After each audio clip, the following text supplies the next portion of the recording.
A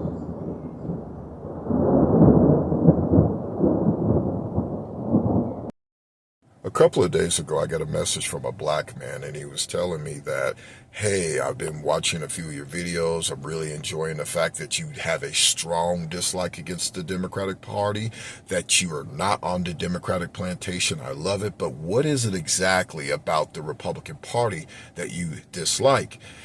And I said, well, it's pretty simple, but let me talk about the things that I do like about the Republican Party first.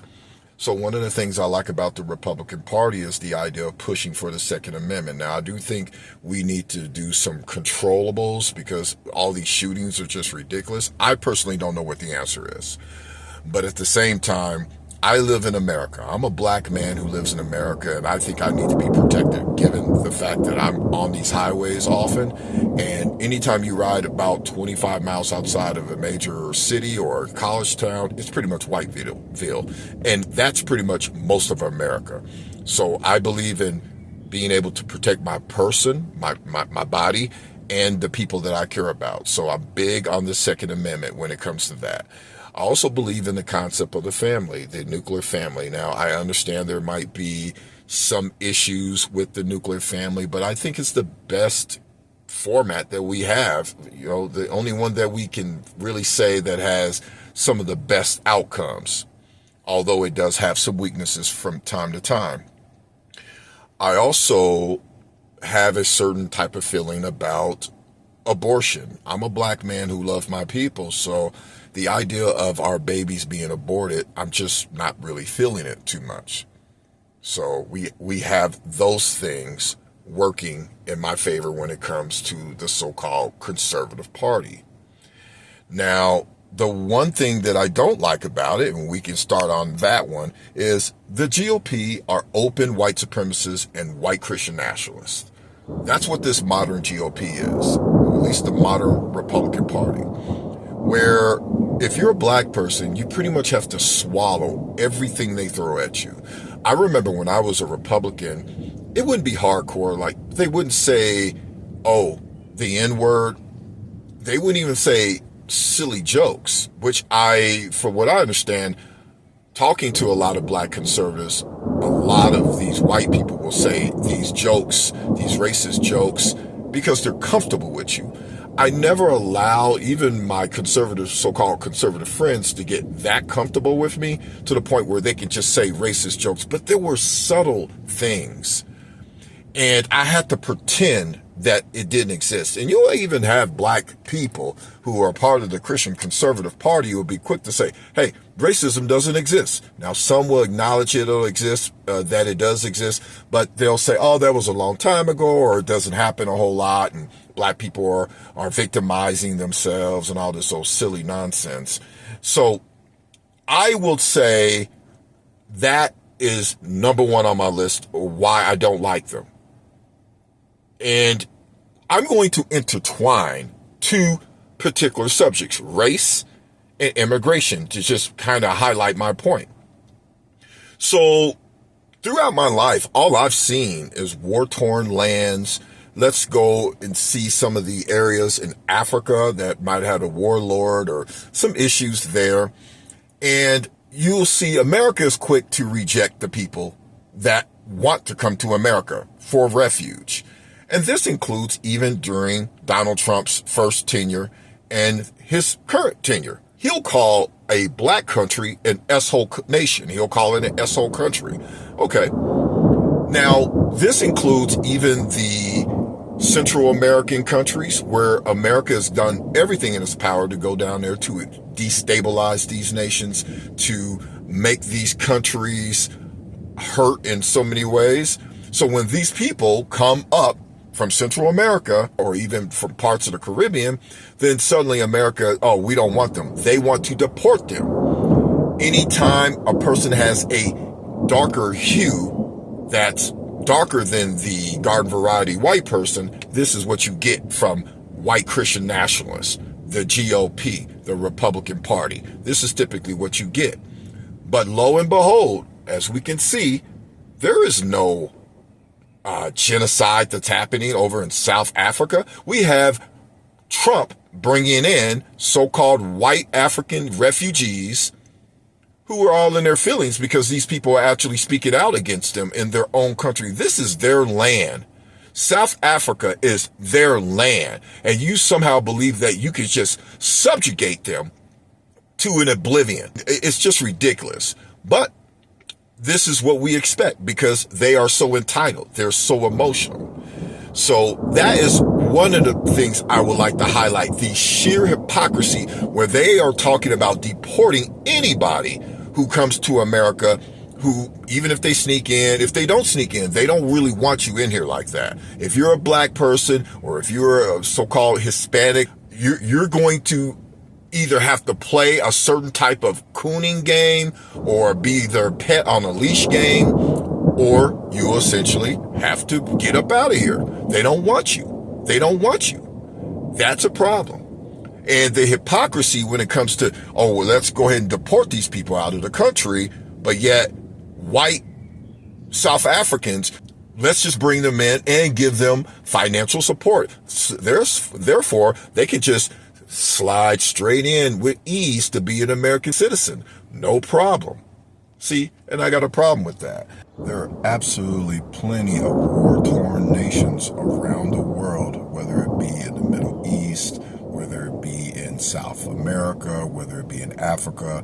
But these white South Africans, they're not being oppressed. It's not a genocide. They just want to make sure that these white people are protected. And to be honest, to be frank, he's doing for his people. He's doing for his people.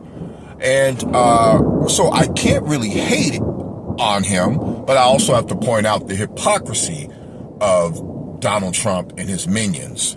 Also, when we think about the anti-woman rhetoric, the Christian Republican Party, the white Christian National Party, they seem to hate women, which also demonstrates why I believe these men are some of the weakest men on the planet. You don't even want your own women to have jobs. That's because you want them to just stay at home and have kids. Okay, cool. But until you fix this jacked up economy, no woman is going to want to have a bunch of kids. You guys want to have more cradles than graves. I get that. But at the same time, you have to also make it so where people are comfortable enough or feel secure enough to have those babies. Those babies are expensive. And even the white woman, although she's under your thumb, the white woman doesn't want to be popping out kids 3, 4 at a time to make you feel good for your so-called legacy when you haven't created a system that makes them feel comfortable.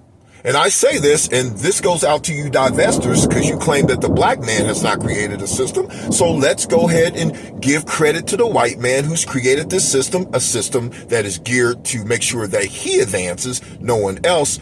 Even you divestors are not put in a very great situation. It's not like you're in this incubator of progress and success and wealth and glory. No, you're not experiencing that. In fact, you're getting ignored by the white men or the men that you desire.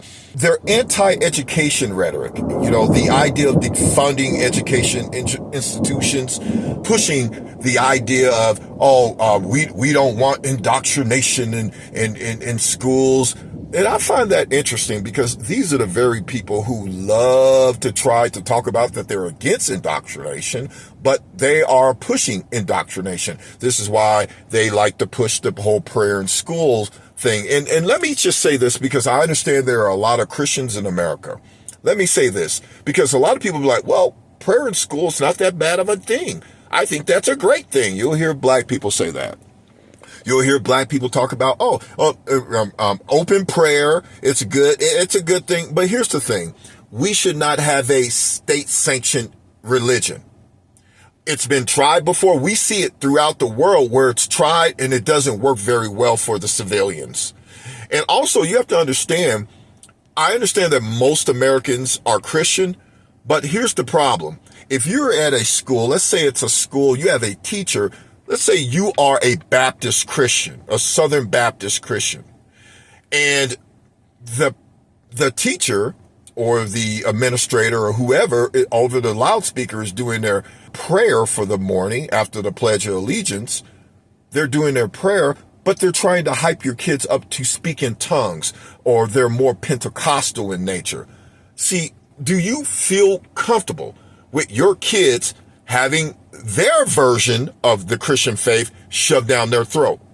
You understand what I'm saying? So that's problematic even if you are Christian. But what about the brothers and sisters who are maybe Muslim or Hindu or people who don't have a particular religion or belief system? I understand that you don't care about them, but believe me, they have no problem with rolling over you like grass. They're pro-white Christian nationalists. They have no problem with rolling over you and your belief system like grass if they feel like you're getting in the way. So those are some of the things that I have serious issues with. And like I said before, when we're talking about the whole gender thing, I believe that the white man is one of the weakest, the most emotional group of men on the planet. They have to be enabled to gain success. And the idea of them not wanting their own women to have success is a problem. It's just amazing. That's why they're against education. They're against all these things. And I believe in certain traditional roles, but I believe we also live in a time in our world history where, okay, it might be okay for a man to wash dishes. It might be okay for a man to do diapers, because sometimes the men don't always make as much as the woman. Sometimes the woman is working. Sometimes the man is at home. You just sort of put in your part to help that relationship thrive. Even though statistically men make more than women, no matter what demographic, no matter what racial group, most men make more money than their spouses. But at the same time, we do have a different dynamic than we've ever seen in the history of the world. And another thing about the Republican Party that I have a strong issue of is they love to try to steal from black people. And what I mean by that is it goes beyond the whole white lives matter. It goes beyond this silly black fatigue nonsense. I'll give you a good example. I love to mention the whole how they love to quote MLK when how he says, to judge a man not by his color, but by the content of his skin. But of course, they want to use MLK in that regard, but they don't talk about what MLK was saying when he said, we're coming to get the check.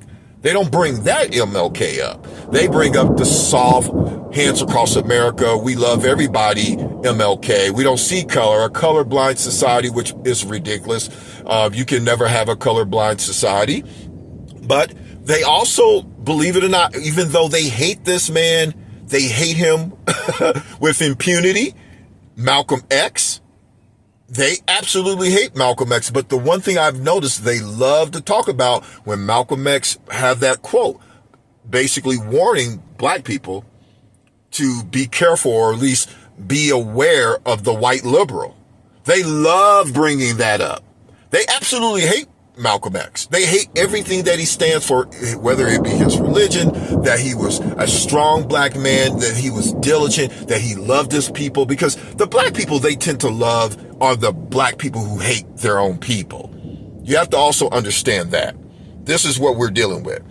These are a group of people who sort of align themselves with another group of people who says you can't be a part of us unless you hate or demonize your own folks. So that's what you end up running to. And that's why the coons are the biggest weapons other than the divestors, and they're coons too. So I could just use the word coon. They are one of the greatest weapons against black people and black progress, because they can actually openly say what the white supremacists can't say. Like the black coon can use the N-word, and they often do use the N-word on social media, out in the open. But the white person, they can't really use it without getting some major pushback to some degree. The black conservative, or the tap dancing black coon, one of their tactics, they will use propaganda and talking points, white supremacist talking points, I might add. They will use talking points like, the Democratic Party is the party of the KKK. And absolutely, from its humble beginnings, it was definitely the party of the KKK, and out in the open with it. The thing is, you don't see modern day KKK and Nazi members being Democrats. There's a reason for that. Nazi members, people who are walking around with Confederate flags, people who are talking open racist rhetoric, those are people who are under the Republican Party. And there's lots of evidence of this. And I remember seeing a lot of pieces, I think it was in 2016, where it was saying close to 20 different Republican candidates were open racists, and they were Republicans. Again, you don't see modern day KKK members and neo-Nazis being or signing up for the Democratic Party. Now, I'm going to also add this, because they love to spit that game. I'm going to spit the game, but I always try to back my stuff up with facts. You know, like they always like to say, facts don't care about your emotions. Okay, Republican Party. Well, from your humble beginnings, yes, you used to be so extreme in regards to helping black people. You guys were called the radical Republicans. You guys are no longer the radical Republicans. You are not the radical Republicans that Thaddeus Stevens was a part of. Thaddeus Stevens was so hard in the paint for black people that, man, this guy got death threats and everything from people like the ones that you worship, the white people that you love and worship, that you bow down before. Those are the people who were threatening Thaddeus Stevens for pushing for regulations and protections for black people. But I also want you to lean into your Republican rhetoric even more so, since we're going to talk about this and we're going to have an honest discussion about it. One of the things you black conservatives and you white racists never talk about when you talk about, oh, the Democratic Party is part of the KKK, is the party of the KKK. One of the things you don't talk about is the Compromise of 1877. You know, Rutherford B. Hayes, I want to say his opponent was Tyndon or something. You know, a lot of times, I like history, but a lot of times the guys who lose, I don't really pay a whole lot of attention to those guys unless it was something really significant. But his opponent, I guess they were real close or whatever. Anyway, they made a compromise. The Republicans made a compromise. For those of you who don't know, after the Union won the Civil War, the radical Republicans, the Republicans that actually kind of cared about black people at the time, they made sure there were Union troops down in the South. Never before you saw black progress jump up like 200%. You know, I mean, we had black senators and congressmen from states like Mississippi almost overnight. They were doing Reconstruction in the South. Well, of course, after Lincoln was assassinated and you had President Johnson who stepped in, he was what you would call a dough face. This was basically a name they would call a northerner with southern sympathies, or, you know, a politician in a particular party that would be sort of open-minded to being down with the racist nonsense. In the South, they were open to slavery. But from what I understand, I really believe that Lincoln made a bad selection because he, in order to get elected, he tried to use stratagem. Say, okay, I'm gonna get this conservative-leaning individual. You got to understand, these people were still conservatives. The Democrats back then, the racist KKK party that the Republicans were opposed of back in the day, that party, they actually were conservative. They were conservative then. They are conservative today. The black people that are a part of the conservative party, the Republican Party, they were conservative back then, except they were Democrats. So we have to be honest here. And moreover, the troops, the Union troops, part of the, some people would even call the Compromise of 1877 the corrupt bargain. And what they did was, the agreement was, okay, you allow Rutherford B. Hayes to become president. With that, we'll allow you guys to sort of run things how you run things down in the South, which introduced nearly 100 years of Jim Crow and absolute mistreatment to black people. We can have this discussion about the Compromise of 1877, but it's not going to go the way that you believe it's going to go, black conservatives. Now, let me also say this. You guys love to talk about this where, oh, the party of of the KKK is the Democrats. All right. But you know, your party haven't been the so-called party of Lincoln since Goldwater. So why are you guys waving that flag? Why are you guys acting like you're the exact same party again? Modern day neo-Nazis and KKK members and open racists do not jump into the Democratic Party. They sign up with the Republican parties. Live with it and deal with it. Suck it up because, again, facts don't care about your feelings, right? Also, you know, I'm just going to kind of highlight what I've always heard. And I remember I used to even say this when I was a Republican, and I was a Republican from the age of like 17 all the way up to maybe about 25. And I started to become more libertarian and sort of in the center of different things. But one of the things I used to tell people who were black, and I hear other black conservatives today say, and it never helped me either, by the way. This rhetoric never helped me because I was always that person and still is the type of person that believes in trying to win hearts and minds for the most part, if I think those people are worth it. Normally when black coons are talking to other black people, they are actually trying to convert them over. But when you open up or you preface the conversation with calling them a slave, because essentially when you say you're on the Democratic plantation, you are essentially saying that person is a slave and lacks any personal agency over themselves.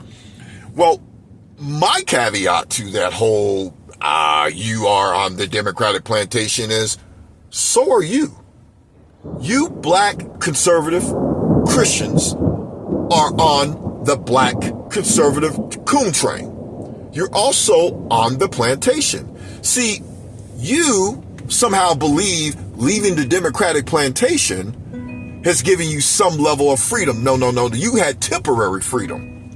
What you did was you left Mr. Blue's plantation, Mr. Blue plantation, and you walked all the way down 5 miles and you knocked on Mr. Red's door. You knocked on Mr. Red's plantation door, and he opens the door and he says, boy, what do you want? And you tell him, Mr. Red, I seen all them butter beans out there in that field. I saw that cotton.